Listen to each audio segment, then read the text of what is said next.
Hi folks, and welcome back to the channel. So this is going to be another top 5 list. This was going to be 1984.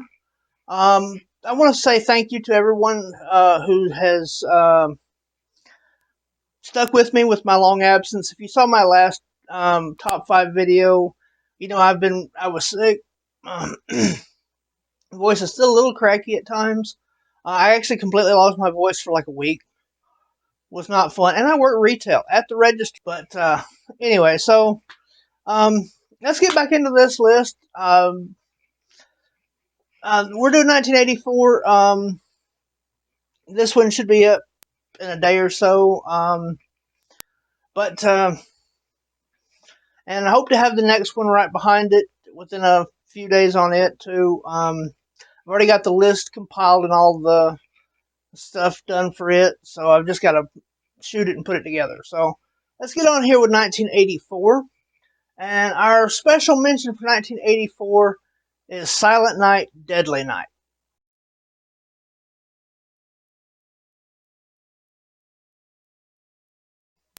So, if you don't know, Silent Night, Deadly Night was a hugely controversial film when it was released. Not because it's any more graphic or anything else than any other movie from 1984. And it's not like a Killer Santa hadn't been done, but for whatever reason, you know, the uptight folks got a bug up their craw over this one, and it became this huge controversy. I didn't even know about this movie until mid-90s. Probably when the second one came out. I saw it at the video store, and it was like, what is it? You know, and went back and checked and rented the first two around then. May have even been later than it. May have even been the third one was coming out, and I went back and rented the first two. But anyway, it doesn't really matter. So it's kind of your basic setup. Kid is traumatized early in life. A special shout out to the grandpa that that really freaks him out and tells him that, you know, Santa Claus isn't just about giving toys to the good kids. He's also about punishing the bad people.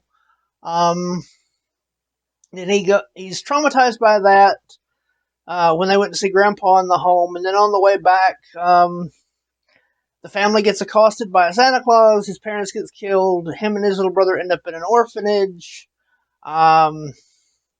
It's a heavily religious orphanage, and in the 70s, and it's, you know, pretty rough existence. He becomes a teenager, goes out, gets a job, has a flashback due to seeing something naughty go on, and he puts on the Santa suit and goes on a killing spree. That's all you need to know about this movie. And Linnea Quigley's in it and has a great death in this one. She gets hung up on a deer topless. You know, it is what it is. It's a fun movie. It's cheesy. It's bad.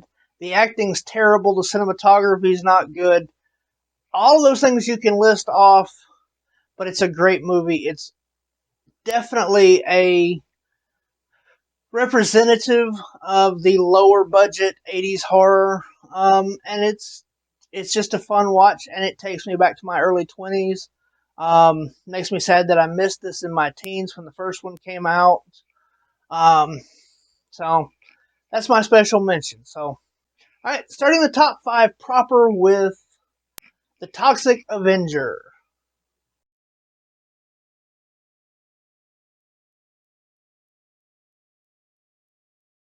Those of you who don't know, Lloyd Kaufman started Trauma Entertainment, and it is Very much in the same vein as what Ed Wood did, as what Roger Corman did, as what many other people like that did, who were scrounging for budget, scrounging for money, doing whatever they had to do, selling whatever they had, kind of thing, taking out loans, borrowing from friends to get these ultra low budget, sometimes direct to video in Troma's case, movies made.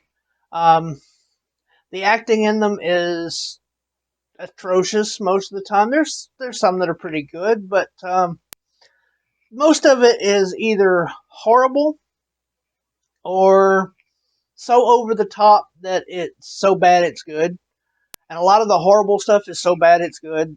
Most of the Troma movies are so bad they're good.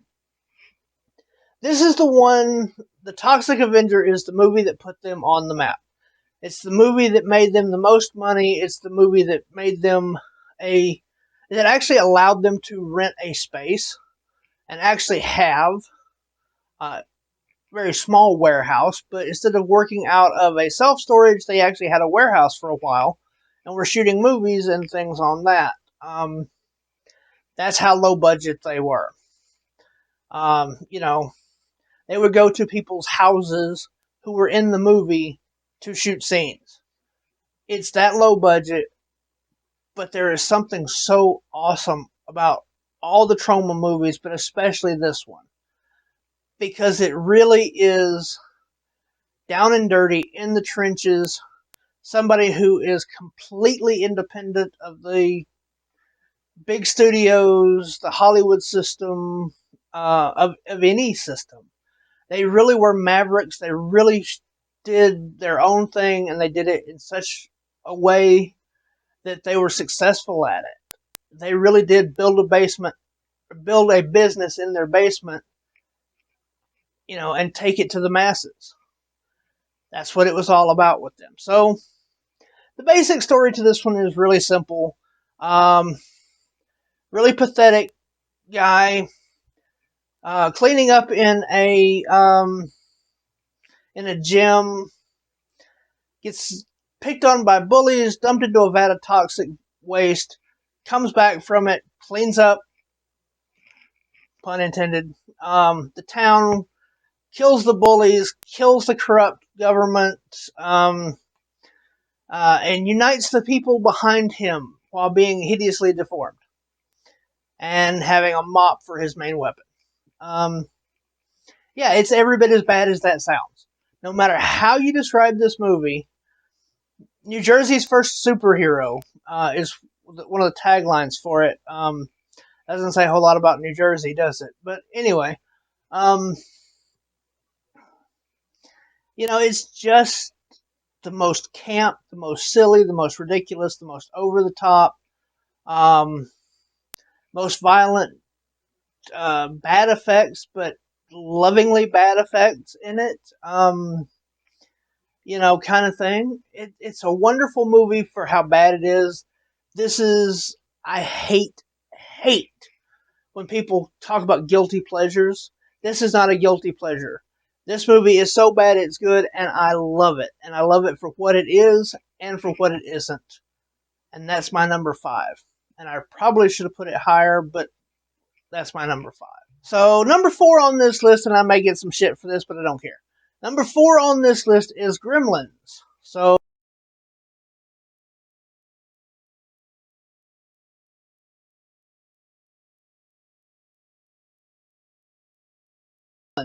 So, Steven Spielberg, um, Gizmo, Stripe, Corey Feldman, um, you know, everybody knows the story of this one. It was a huge movie. I like it a lot. Really enjoy it a lot. But it's a Christmas horror, and that makes the second one on this list for me. I really don't watch this any other time of year. It just really kind of the way it takes place, even though it's not specifically like on Christmas Day or anything. it really feels very seasonal to me. I don't really. It's not one I'm just going to grab off the shelf and watch. Any other time of year, anyway. It's good. It's a lot of fun. And again, hugely famous, hugely popular. Um, Hoyt Axton plays Billy's dad, which is a really cool thing for me because my dad really liked his music. So we have several of his albums growing up, and it was really cool to see, him in a movie and nobody else knowing who the hell he was. Nobody else talking about this when that came out was great. It was so much fun. It's like, yeah, the dad's a singer. And everybody's going, okay. This was before the internet. You couldn't just go and pull up YouTube, and it was a lot of fun. And that's actually a really good memory about this movie. Probably the nostalgia is why it's this high. Not that it's a bad movie. Of course, everybody loves Phoebe Cates in it, and that one downer dire moment that really sets the tone, and sets the without actually killing a main character, it does tell you that it does set the tone for the jeopardy of all the characters. You really, after that, you really feel that, Billy's mother could die, that Kate could die, that Billy could die, all of that stuff. You really feel that from this story. It's not actually, something that you see, and I'm not going to spoil that if you haven't seen it. Trying to keep this a lot spoiler free, but we'll see how that goes. Um, but anyway, yeah, that's my number 4 on this list. All right, so number 3 on this list is a sci-fi horror movie, The Terminator.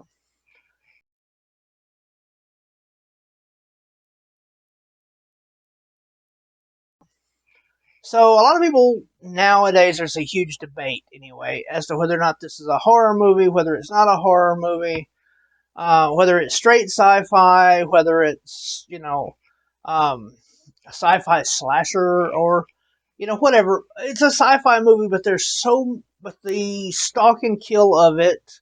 So I can kind of see where they say slasher, but I don't exactly put it there. Um, I just see that there's so much horror in the way that it's done, and that, like I said, the stalking and killing of all the other Sarah Connors, following her, being somewhat indestructible. It's not unlike a Jason movie. It's not unlike um, the later Halloweens kind of thing. Um, so to me, it does kind of, it fits the description. It just doesn't have the feel of a slasher, but it definitely feels horror to me. Um, the things that when Arnie's cutting out the eye, how is that not horror? Um, when he gets shot in the face and all of that. When they blow up the truck and you just know he's dead, and then all of a sudden just the skeleton the skeleton, the robot skeleton Terminator part of it, steps out and it's still coming after them. The final sequence in the mill, in the factory, um, that is the final act of a horror movie. Um, so if you don't know the basic plot of this one, which this movie was so huge, how can you not? But anyway, the basic plot of it is that the this robot is cased in human skin, sent back in time to kill the mother of the person who will be the leader of the resistance in the future. Um, the resistance sends one person back with it, or to try to stop him and protect her so that she can go on and have the baby. Um, and it's basically a stalk and kill movie. It just doesn't feel slashery to me, but it is definitely a stalk and kill horror movie with a sci-fi element. Um, and it's an awesome movie. So number 1 and number 2 on this list was hard for me. They really were. Making deciding which, and both of these were 1 and 2 easy, but deciding which one was 1 and which one was 2. Most people wouldn't have that problem between these two movies. Um, but for me, I had, as much as I wanted to put it, I honestly have to say that A Night of the Comet is number 2.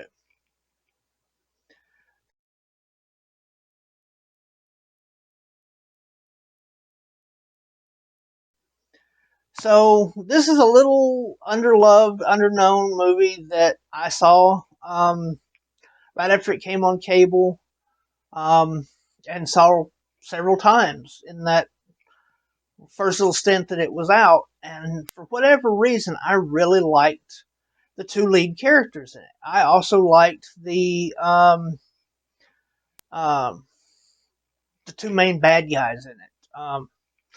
I always liked Jeffrey Lewis. Anyway, I grew up on Clint Eastwood movies, including the uh, Any Which Way You Can and Any Which Way But Loose movies, and he was in several of Eastwood's movies, but also prominently in the two of those.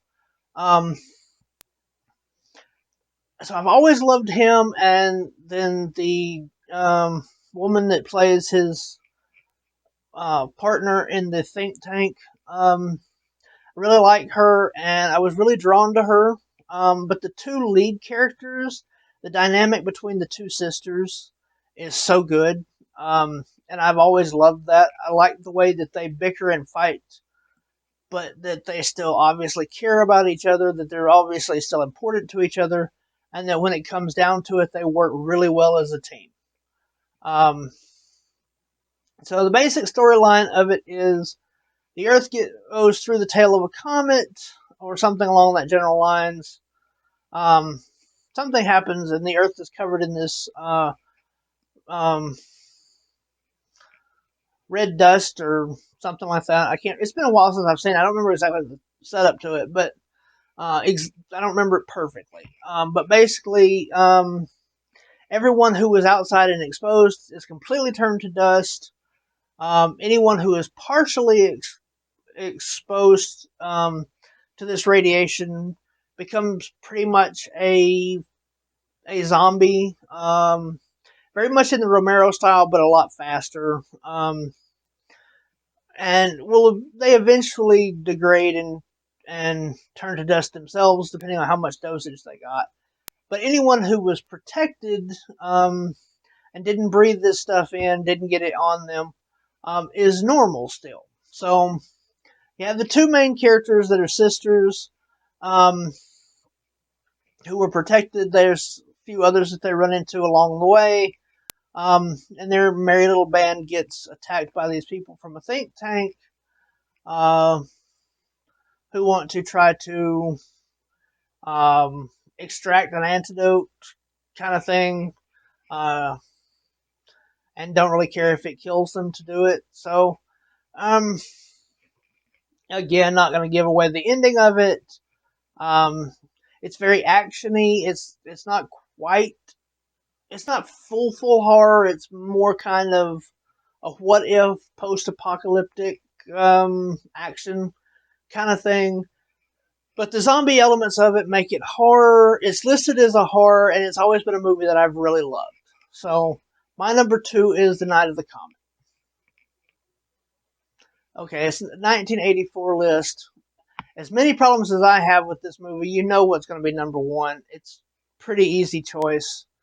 At least it would be for most people. Like I said, for me, it was pretty much, it came down to a coin toss. But A Nightmare on Elm Street is going to be number 1.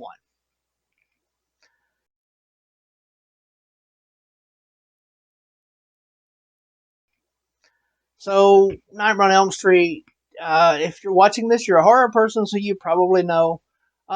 Freddy Krueger was a child killer, child molester.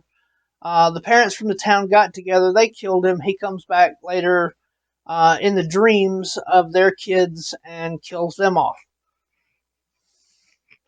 Um, the atmosphere of it is awesome. The Freddy makeup, the Freddy character are great.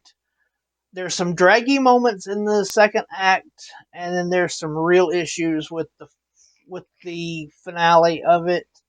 Um, but overall, the atmosphere of it, the cinematography of it, the effects that were used, the simple effects, the glove is iconic. Even the fedora and red and green sweater are iconic for a reason. This movie is a milestone in horror. This movie is a huge chunk of most people of my generation's childhood and the next 20 years afterwards. So it's kind of really all I got to say on that one. It's number one, and it's easily number one on most people's list. It was in the top two on my list with a bullet. Um, so yeah, that's kind of my list on this one, guys.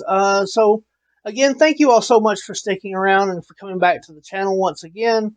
Um, as always, make sure you check the description box down below for links. I have Teespring. I just designed a new shirt for the Alabama Horror Mob shirt. At mugs, um, all kinds of stuff on there.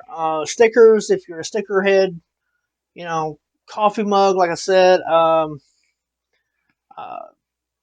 stainless steel tumbler, water bottle, any of that stuff that you want. It's a good way to support the channel. It's a good way to rep the channel. But there's also Buy Me a Coffee, and there's also Patreon.